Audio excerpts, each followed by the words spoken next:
Father God in heaven, your eyes are upon us.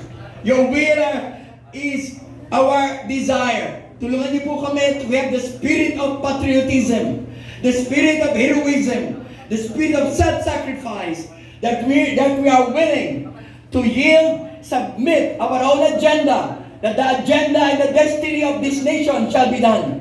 Your will shall be done. Let your government, your kingdom come, and your plan and purposes be accomplished upon this nation.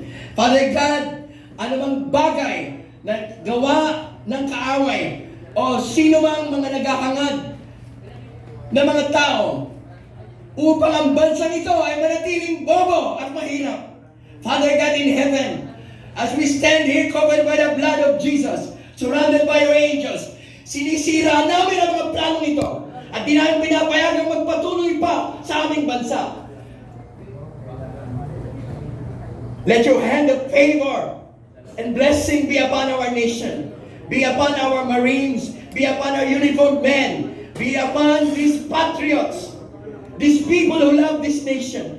We bless, oh God, ang mga bilyonaryo na may takot sa Diyos. Binibless namin ang mga underground society na may takot sa Diyos. Binibless namin ang mga intelligence community na may takot sa Diyos. Let them arise and let them expose the things that are being done in this nation upang madaling manatiling mahirap ang bansang ito. Hindi lang namin kailangan, Father, we pray, not just for new leaders, but a new system. Change the mindset, change the culture. Pakialaman niyo po ang aming bansa. At alam po namin, hanggat may naniniwala, nananampalataya, may tumatawag sa Diyos, at may mga taong handang magsakripisyo na mahal ang kanilang bansa, whatever religion they may have, whatever belief system they may have, makikinig ka po. You have a record of faithfulness. You have a record that you do not tell a lie. All your promises and blessing na binigkas sa bansang ito, be it done unto us according to your word. Bless your people.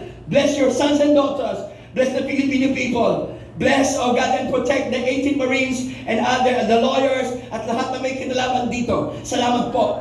Ang aming pong sisikap na araw para hindi lamang sa salitang bagong Pilipinas ay totoo nga pong magliliwanag. For the glory of your name. In Jesus' name, everybody say, Amen. Amen. Amen. Maraming salamat, Bishop Angel. Bakit po nandito tayo ngayon? Walang kikilala at magpaparangal sa isang makabayang sundalo, kundi ang kanyang pamilya at ang kanyang mga kapatid na sundalo, retired man or active, na nais maitama ang maraming mali sa bansa natin ito para sa kinabukasan ng ating mga anak at sa mga susunod pang salinglahing Pilipino. Kaya tayo nandito ay para ipaalam sa buong bansa at sa buong mundo na ang isang dakilang Pilipino ay hindi lamang mananahimik sa diabolikong pagkontrol ng mga tiwaling politiko at mapagsamantalang mga oligarko.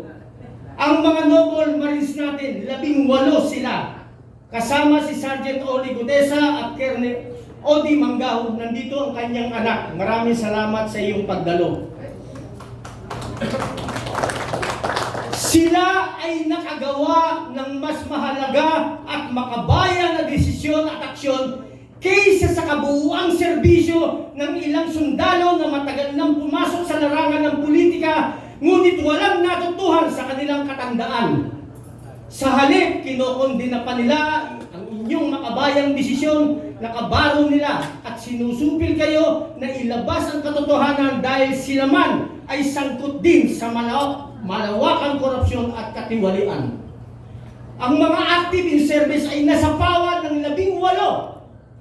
Bali, 20 sila kasama si Colonel Odi Manggao at Sergeant Gudesa. Nasapawan nila ang mga active sa kagitingan dahil ang kanilang pananahimik, ang mga active, sa malinaw na nakawan sa gobyerno ay isang indikasyon na sila ay pumapanig sa katiwalian. Hindi na mahalaga sa taong bayan kung kayo man ay Marines o hindi, o kung kayo ba ay may kasong kinaharap sa inyong pagsiservisyo. Ang lahat ng ito ay wala ng halaga dahil ang pinakamataas na sakripisyo na ginagawa ninyo ngayon ay ang paglalantad ng katotohanan upang mamulat ang maraming bulag na niyayakap na ang impyerno manatili lang sa pwesto at maipagpatuloy ang panlilinlang at pagnanakaw sa kaban ng bayan.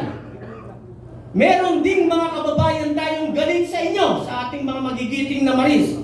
Hindi dahil sa inyong ginawa, kundi dahil sa galit nila sa isang tao na ayaw nilang makabalik sa pwesto ang kanyang pamilya.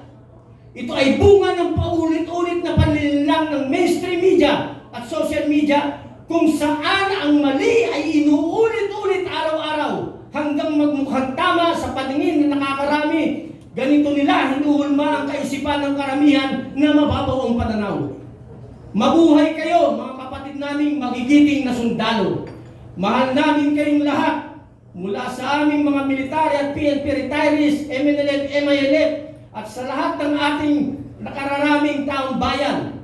Nakikita ng tao ang lahat ng inyong ginagawa, ngunit tanging Diyos lang ang nakakaalam ng tunay na laman ng inyong mga puso. Daang libo na ang mga retirees at active in service ang taimtim na sumusuporta sa inyong kagitingan at alam natin ito deep within our hearts. Ang ginawa ninyo ay pinakamataas na antas sa larangan ng pagtupad sa inyong tungkulin bilang sundalo ng bayan. Tunay naging basura sa tingin at pananaw ng taong bayan ang mga dating sundalo na ngayon ay mga politiko na sa matagal na panahon at mga active in service na tahimik karamihan ay nabayaran na din at kasabwat nila sa katiwalian. Kung walang gustong gumawa ng tama, sino pa ang ating aasahan? Kung hindi natin ngayon ito gagawin ng sama-sama, kailan pa? Minsan lang tayo mabubuhay sa mundong ito at never na ito mauulit pang muli. Hindi namin kayo iiwanan ang ating magigiting na mga Marines sa laban at sama-sama tayong mamamatay para itama ang maraming pagkakamali sa nag-iisa nating bayan. Lahat tayo ay huhusgahan ng Diyos at ng kasaysayan. Sama-sama tayo ngayon na! Marines! Marines! Marines!